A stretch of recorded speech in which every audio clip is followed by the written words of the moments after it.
एक चरवाहा हद से ज्यादा आलसी था। दिन भर सोता रहता और हर काम टालता रहता। कहता, आज नहीं, कल कर लूंगा, अभी नहीं, थोड़ी देर बाद।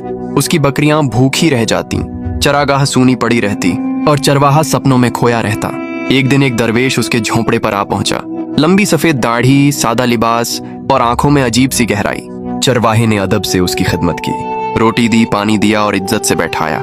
दरवेश खुश हुआ और बोला, मांगो, क्या चाहिए? चरवाहे ने कहा, बाबा जी, मुझे ऐसी ताकत दे दीजिए जो मेरा सारा काम खुद कर दे और मुझे कुछ न करना पड़े। दरवेश ने गहरी नजर से देखा और कहा, मैं तुम्हें एक जिन देता हूँ, वह पल भर में हर काम करेगा, लेकिन याद रखना, अगर उसे एक पल भी खाली छोड़ा तो वह तुम्हें मार डालेगा।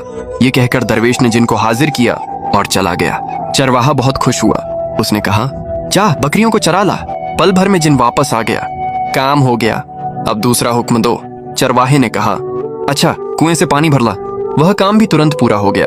जिन गरजा, अब बताओ, वरना मैं तुम्हें खत्म कर दूंगा। चरवाहा घबरा गया। वह दौड़कर अपनी बीवी के पास गया और सारी बात बता दी।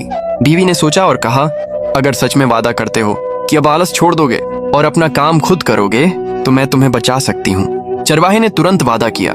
बीवी जिन के सामने आई और बोली, एक आखिरी काम सुन लो, इन बकरियों को कभी भूखा भी मत रहने देना और कभी पेट भरने भी मत देना। इन्हें हमेशा बीच में रखना है, एक पल की भी गलती नहीं होनी चाहिए। जिन ने बकरियों को खिलाना शुरू किया।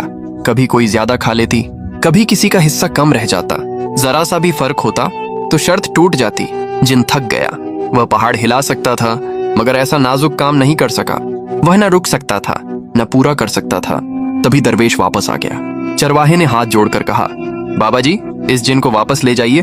मैं समझ गया हूँ, जिंदगी का संतुलन कोई और नहीं रख सकता। ये काम इंसान को खुद करना पड़ता है। दरवेश मुस्कुराया और बोला, जो जिम्मेदारी से भागता है वही मुश्किल में फंसता है। जिन गायब हो गया। अगली सुबह चरवाहा खुद बकरियां लेकर चरागाह की ओर चल पड़ा और आलस को हमेशा के लिए छोड़ दिया।